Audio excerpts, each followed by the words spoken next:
السلام علیکم ورحمۃ اللہ وبرکاتہ۔ حضرات و خواتین، آپ لوگ کیسے ہیں؟ کیونکہ ہم لوگ اپنے لیے اور اپنے بچوں کے لیے خاص طور سے ان تمام اشیاء اور غذا کا خیال رکھتے ہیں کہ جن سے ہمارے بچوں کے نشو و نما میں اضافہ ہو اور ہماری صحت اچھی رہے۔ ہم تمام لوگ ان چیزوں کا خیال کرتے ہیں۔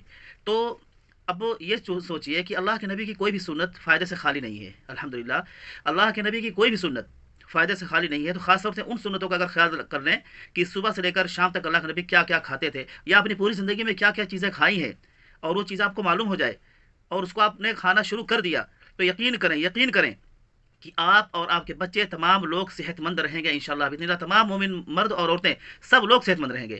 تو وہ چیزیں سن لیجئے، حدیث کی روشنی میں ہم نے ان چیزوں کا اکٹھا کیا ہے، اور کچھ چیزیں باقی رہ جائیں گی تو اس کو میں بعد میں بیان کروں گا انشاءاللہ۔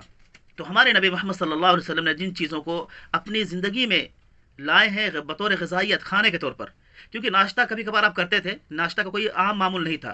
اصل کھانا جو اللہ کے نبی کے زمانے میں تھا اور عرب میں آج بھی ہے، ان چیزوں کا خیال کیا جاتا ہے: دوپہر کا کھانا اور شام کا کھانا۔ غدا بولتے ہیں دوپہر کو کھانے کو، اور عشاء بولتے ہیں شام کے کھانے کو۔ ان دو کھانوں کا ذکر حدیث میں ملتا ہے۔ تو غدا میں کیا کھاتے تھے، عشاء میں کیا کھاتے ہیں، وہ ہم دیکھ لیتے ہیں۔ تو دودھ کو اکثر اللہ کے نبی استعمال کرتے تھے، جو کی روٹی اکثر کھاتے تھے، سرکے کو بطور سالن استعمال کرتے تھے، کھیرا کھاتے تھے، کدو کھاتے تھے۔ یعنی کھاتے کھاتے کا مطلب یہ ہوتا ہے کبھی کبھار جو چیزیں مل جاتی تو اس کو کھاتے تھے۔ اور میں ان چیزوں کو بتا رہا ہوں جن چیزوں کو آپ نے کبھی کبھار کھایا ہے، لیکن کھایا ہے ضرور۔ گھی آپ کھاتے تھے، آپ نے پنیر کھایا، آپ نے حلوہ کھایا۔ حلوہ ایسا کھایا کہ جو حضرت عثمان غنی رضی اللہ تعالیٰ عنہ نے بنوایا تھا، جو گیہوں کا آٹا تھا اس میں، اور شہد تھی اور گھی تھا۔ ان تینوں چیزوں سے مل کر کے جو حلوہ بنایا گیا تھا اللہ کے نبی کو پیش کیا گیا تو آپ نے کھایا۔ زیتون کا تیل اور زیتون کا پھل آپ نے کھایا۔ بھونا ہوا گوشت آپ نے کھایا، سکھا ہوا گوشت آپ نے کھایا، مرغی کا گوشت بھی آپ نے تناول فرمایا، سرخاب کا گوشت، سرخاب ایک طرح کا جو ہے جانور ہوتا ہے، پرندہ ہوتا ہے، اس کا بھی آپ نے گوشت کھایا ہے۔ کھجور اور گھی کا حلوہ بھی آپ نے کھایا ہے۔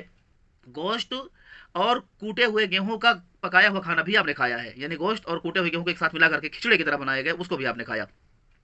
درخت خرما کا گود بھی آپ نے کھایا ہے، کھجور بھی آپ نے کھائی ہے، درخت کے پتے بھی آپ نے کھائے ہیں اور چبائے ہیں، خربوزہ بھی آپ نے کھایا ہے، تربوز بھی آپ نے کھایا ہے، زیتون کا پھل بھی آپ نے کھایا ہے، اور تین یا انجیر اس کو بھی آپ نے خاص طور سے کھایا ہے۔